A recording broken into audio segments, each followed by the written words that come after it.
मौलाना महमूद अल हसन रहमतुल्लाह ताला अलैह एक इलाके में चले गए, मुरादपुर में, इंडिया में।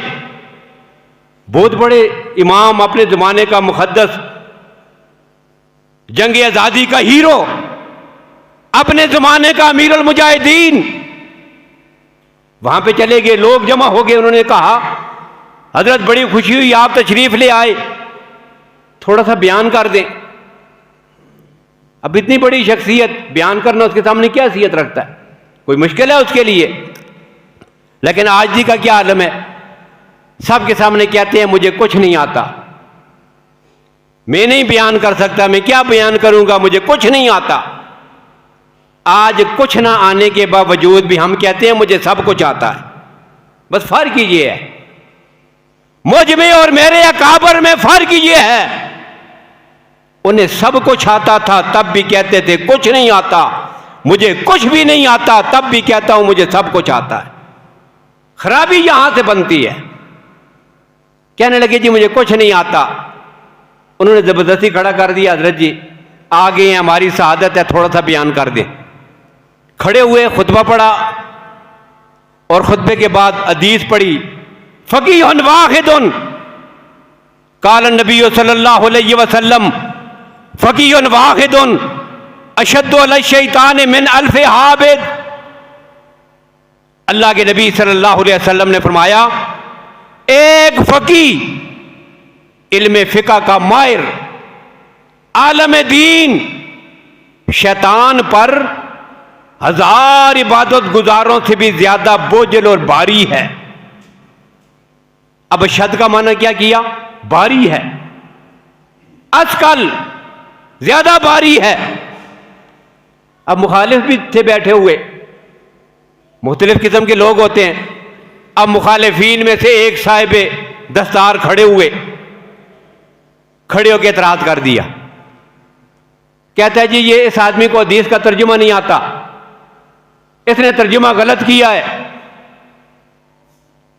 अब हमें कोई रोक दे। मेरे जैसा एक आदमी जिसकी हैसियत चंद टकों जैसी नहीं, जैसे अली बे नहीं आती, उसे कोई दरमियान में तकरीर के दौरान आगे रोक दे, फिर आग बगोला हो जाते हैं, मरने मारने पे तैयार हो जाते हैं, फिर झगड़े खड़े हो जाते हैं। बड़ी बेइज्जती हो गई, बड़ी तौहीन हो गई, ये क्या कर दिया किसी ने? इतनी बड़ी शख्सियत एक आदमी खड़े होकर रोक देता है, कहता है गलत कर रहे हो, गलत तर्जुमा किया है। उसी जगह रोक के, कोई गुस्सा नहीं, कोई रंग नहीं बदली, कुछ नहीं, जलाल में आई, रोक के और रोक के बस इतनी बात कही, देखो मैं पहले ही आपसे कह रहा था मुझे कुछ नहीं आता, अब तो मेरे हक में एक गवाही भी आ गई है मुझे कुछ नहीं आता, ये कहा और बैठ गए। बताओ इतनी आजिज़ी और इनकिसारी दुनिया में कहां से लाओगे? इतना आजिज़ आदमी। अब बात खत्म कर दी, बैठ गए, और जब बैठे तो फिर उसको बुलाया, वो जो इतराज करने वाली शख्सियत थी ना, जरा उसको बुलाया, उसे कहा कि चलो मुझे तो कुछ नहीं आता, लेकिन आपने जो मेरी इस्लाह की है तो मुझे समझा दे मैंने तर्जुमा कहां से गलत किया है।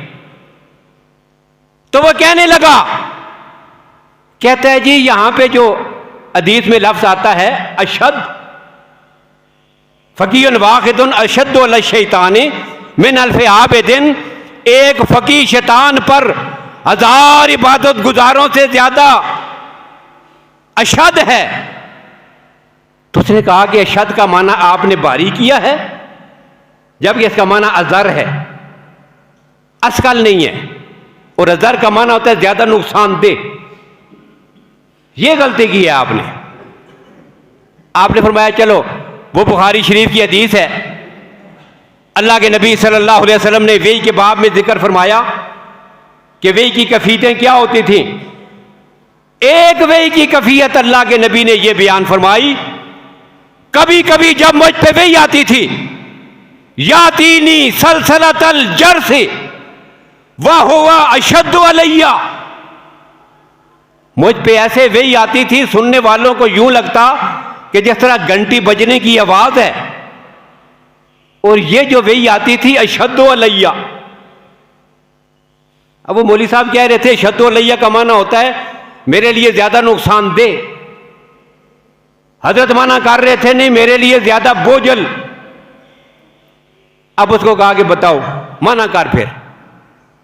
अब बता क्या माना करेगा। अल्लाह के नबी नऊजुबिल्लाह ये फरमा रहे हैं कि वही की ये किस्म वो थी कि जब वो वही मुझ पे आती थी तो मेरे लिए सबसे ज्यादा नुकसानदेह थी। क्या अल्लाह का कुरान भी नबी के लिए नुकसानदेह हो गया है?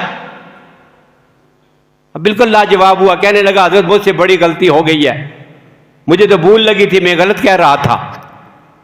लेकिन आज देखिए गलती भी कर रहा था, मजमा में रोक भी दिया, टोक भी दिया, और इतनी बड़ी इल्मी शख्सियत होने के बावजूद आज जी का फिर भी ये आलम है, कहते हैं लोगों मुझे कुछ नहीं आता।